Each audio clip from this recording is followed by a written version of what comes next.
Eternalism for Beginners, Unit 22 Overview Quiz. Welcome to the Unit 22 Overview Quiz. This short quiz will reinforce your understanding of the Gospel and the philosophy of eternalism. You'll answer 6 true or false questions, each followed by a brief explanation.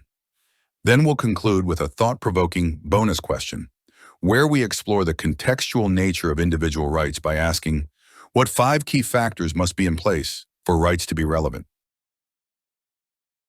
In the next 6 true or false questions, we reinforce Unit 22's core message that reality and the primacy of existence dictate both theory and practice, while the primacy of consciousness proves to be a losing proposition in both. Nothing is more convincing than testing this mindset against real-world application, revealing whether whim or reality truly rules. With that, let's dive into the 6 questions that affirm eternalism's primacy of existence. Question number 1, true or false?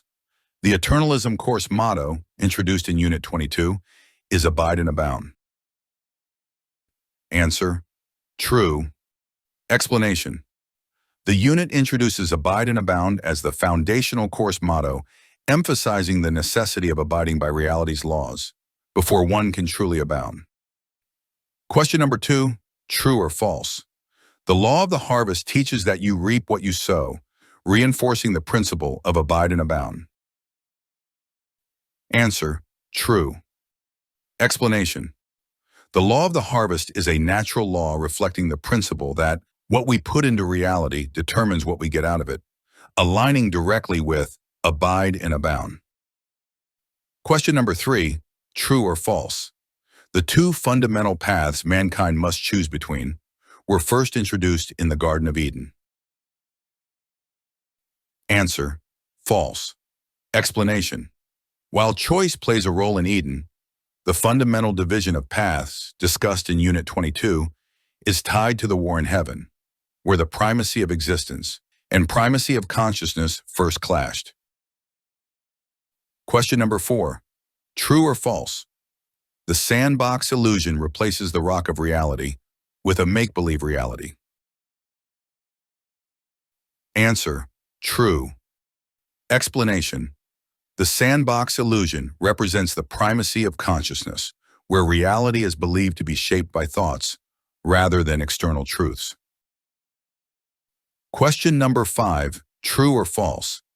The 3 faces of the primacy of consciousness discussed in Unit 22 are the social manipulators, personal manifestors, and manipulators of the manifestors. Answer, true. Explanation. These 3 groups illustrate different expressions of the primacy of consciousness, from those who control others to those who believe in manifesting reality, and finally, those who exploit such beliefs. Question number 6, true or false?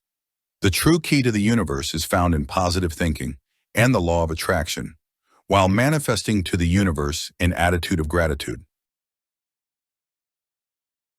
Answer, false. Explanation. Righteous living, not positive thinking, is the true key to the universe.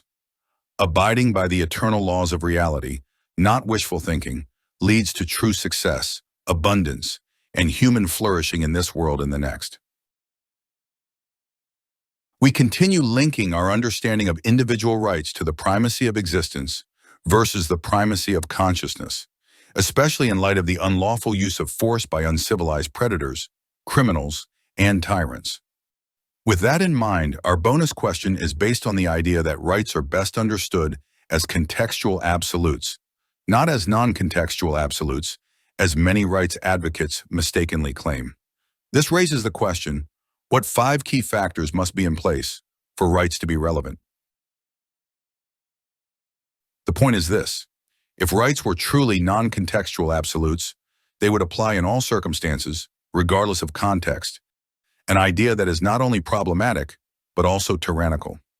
This becomes evident in cases where a mother's right to life directly conflicts with an unborn child's right to life, such as when a full-term pregnancy threatens the mother's survival. Consider a pregnant woman stranded alone on a deserted island. If the unborn baby's right to life were absolute, the mother would be obligated to give birth regardless of the risks to her own health and survival. But if she dies in the process, what good is that right? None. The newborn would soon perish as well. This exposes the flaw in the absolutism of rights. Since rights are contextual absolutes, not non-contextual ones, we must examine the specific conditions that make them relevant. This brings us back to our key question. What 5 factors must be in place for rights to be meaningful and applicable? I will list these 5 factors briefly and without argument, presenting them for future discussion. However, you should familiarize yourself with each one, as together they form the key contextual conditions that determine when rights are meaningful and applicable. At the foundation, we have the objective basis of individual rights. Rights must be grounded in reality. Next, we have rights holders, conscious, rational, volitional beings who bear these rights. In addition, there must be the potential for rights violators, as rights would be meaningless without the threat of violation. We then have the general recognition and respect of these rights holders, for rights must be acknowledged, respected, and upheld by the majority of society to be effective. Finally, we have the enforcement framework. Once recognized, a neutral and sufficiently powerful system must exist to protect rights. Courts, laws, and governance defend rights from violations. These 5 contextual factors are essential for rights to be meaningful and applicable. Without objective grounding, rights are mere assertions. Without rights holders, there is no one to claim them. Without potential violators, rights have no function. Without recognition and respect, they lack societal force. And without enforcement, they become powerless ideals. Remove any one of these factors, and rights lose their relevance.